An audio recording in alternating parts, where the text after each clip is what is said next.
Europe 1. Pierre, vous recevez ce matin Arthur Kermal-Vezen. Il est né grâce à un don de gamètes. Il a bravé la loi pour retrouver son père biologique et il témoigne dans un livre, Le Fils, paru aux éditions L'Iconoclaste. Et pour ceux qui nous voient sur europe1.fr, il a le sourire aujourd'hui, Arthur Kermal-Vezen. Bonjour. Bonjour. Merci d'être avec nous. Vous êtes né le 10 mai 1983 d'une PMA et d'un don de sperme anonyme. Vous publiez Le Fils, un témoignage dans lequel vous racontez votre quête pour retrouver votre donneur, un statut juridique pourtant soumis au plus strict anonymat. Les enfants issus d'une PMA n'ont pas le droit de rechercher le père biologique. Ça veut dire que vous êtes hors la loi ? Ça dépend de quel point de vue on se place. Du point de vue de la loi française, effectivement, je suis hors la loi. Vous êtes hors la loi et vous l'assumez ? Mais c'est pas tellement que je l'assume, c'est que je sais qu'il y a la hiérarchie des normes en droit, qui fait que chaque loi doit respecter les lois supérieures, c'est-à-dire les traités internationaux. Je fais référence à la Convention européenne des droits de l'homme. Et toute la jurisprudence de la Cour européenne des droits de l'homme, donc qui est la même entité.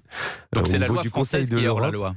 Et voilà, ce que j'essaie de vous dire, c'est que depuis 40 ans, c'est la loi française qui est hors la loi. Tout le monde ne connaît pas votre histoire, même si vous êtes déjà apparu plusieurs fois dans les médias, chez nous à Europe 1 bien sûr, dans la presse aussi grâce à cet article. D'abord, c'était en 2006, le 22 août, c'était un article du Parisien. Racontez-nous, pour ceux qui n'ont pas suivi, comment vous avez fait pour retrouver votre vrai père. Et j'ai du mal à dire vrai père parce qu'on ne sait pas lequel est le vrai père pour vous dans votre tête. Alors je pense que mon vrai père, c'est celui qui est devenu mon père par un phénomène d'adoption. Henri. Voilà, Henri. Mon père travaille en Afrique depuis plus de 30 ans et en Afrique, on sait très bien qu'on peut être élevé par des parents qui ne sont pas forcément les géniteurs. Et donc, moi, j'ai été élevé dans cette famille-là où on part du principe qu'un père, ça se fait par l'adoption, par les liens, par l'affection, par la transmission psychique, physique, etc. Donc mon père, c'est celui qui m'a porté dans sa tête et dans son cœur. Mais vous avez eu envie de retrouver celui... Mais il se trouve voilà, que j'ai un père, une mère et par un lequel géniteur. vous existez concrètement. Voilà, parce que j'ai toujours su comment j'avais été conçu. Pour moi, le plus important, c'était de pouvoir mettre un visage humain sur une personne humaine. Et aujourd'hui, en faisant donc un test ADN, j'ai retrouvé l'identité de mon donneur en 12 heures. Alors le test ADN, c'est un test américain ? C'est un test, américain. Qu'on trouve sur Internet ? Qu'on trouve sur Internet. Qui coûte pas très cher ? Qui coûte à peine 100 euros. Une centaine d'euros. Et au moment où j'ai fait le test, on était 10 millions à l'avoir fait. Et aujourd'hui, on est 26 millions. Ce qui veut dire que si quelqu'un recherche ses origines comme moi, il a 2,6 fois plus de chances de retrouver son géniteur que moi. Ouais. Bon, pour faire court, après ce test, vous êtes mis en quête de Gérard, puisque c'est comme ça qu'il s'appelle. C'est déconcertant, quand on lit votre livre, de constater à quel point il est facile de retrouver quelqu'un. Avec les pages blanches, avec un peu de Google Maps, en se rapprochant, en faisant des recoupements. Oui, c'est vrai que moi-même j'ai été pris dans une espèce de spirale. J'avais l'impression d'être... ça allait tellement vite, en fait. J'avais l'impression de vivre la téléportation alors que ça n'existe pas encore. J'ai été très surpris, effectivement, par cette rapidité. Après, bon, j'ai quand même été aidé. C'est-à-dire que Laura, qui est celle avec qui j'ai eu un match, ma chance, c'est qu'elle faisait de la généalogie. Et que dans son arbre, par déduction, vu qu'il y a très peu d'hommes dans son arbre généalogique, c'était facile d'identifier quelle était la bonne personne. Donc elle avait déjà recherché, elle, de son côté. Oui, parce qu'en fait, elle était déjà dans une démarche et elle a fait le test, elle, pour compléter ses démarches de recherche généalogique. Alors Gérard, Europe 1 l'a interviewé, c'était l'an dernier, 1 mois avant votre première rencontre, et voilà ce qu'il disait.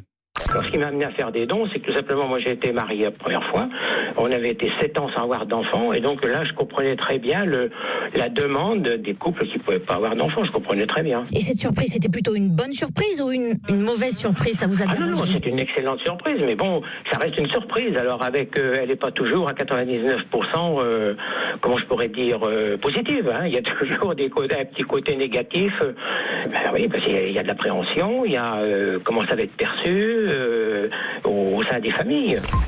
La surprise dont Gérard parle avec Ève Roger, c'est justement cette lettre que vous lui adressez.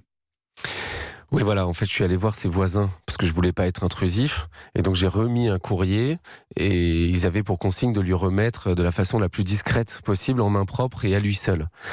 Ils ont très bien rempli cette mission. Le problème, c'est que je leur ai donné le courrier en octobre et ils ont attendu le 23 décembre pour lui donner le courrier.